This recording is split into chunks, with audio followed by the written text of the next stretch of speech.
1. Platform tunggal. Platform tunggal yang dapat menangani outdoor maupun indoor. Ini cukup jelas, tetapi terlalu sering kita melihat bahwa klien tidak menjadikan ini sebagai faktor dalam pencarian mereka untuk solusi WLAN. Memiliki dua sistem yang berbeda meningkatkan biaya administrasi, persyaratan pelatihan, ruang fisik, permintaan daya dan pendinginan. Proses pembelian, lisensi dengan biaya dukungan, daftarnya terus bertambah. 2. Satu antarmuka manajemen jaringan. Satu antarmuka manajemen jaringan nirkabel untuk jaringan.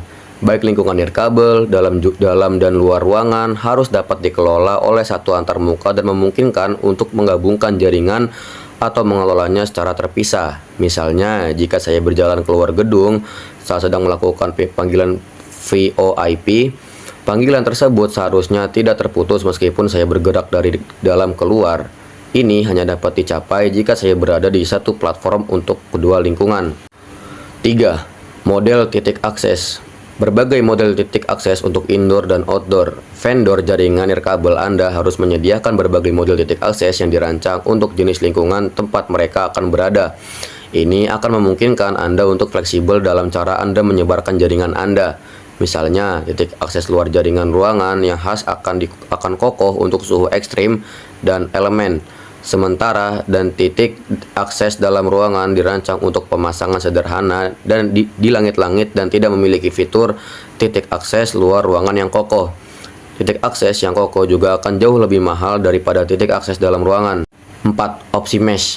Opsi mesh bawaan untuk fungsi AP dengan mesh yang terpasang pada titik akses sebagai mode penerapan. Opsi penginstalan Anda akan terbuka. Beberapa area untuk nirkabel luar ruangan tidak mungkin atau tidak praktis untuk menjalankan kabel. Dalam hal itu, opsi mesh akan memungkinkan Anda untuk menerapkan titik akses sebagai jaringan mesh di mana mereka hanya membutuhkan daya. Mereka akan berbicara dengan titik akses wired mesh atau gateway melalui radio atau saluran dan menyediakan tautan untuk lalu lintas klien mereka untuk melintasi kembali ke jaringan kabel. 5. Peta RF atau alat rencana. Alat peta atau rencana RF bawaan untuk melihat jaringan RF Anda secara real time. Peta atau paket RF bawaan akan memberi Anda antarmuka visual untuk melihat cakupan dan kinerja titik akses Anda secara real time. Ini adalah komponen yang sangat berharga karena RF tidak terlihat dengan mata telanjang. Anda tidak dapat berkeliaran di quad kampus dan melihat tanda tangan panas RF tanpa beberapa jenis alat.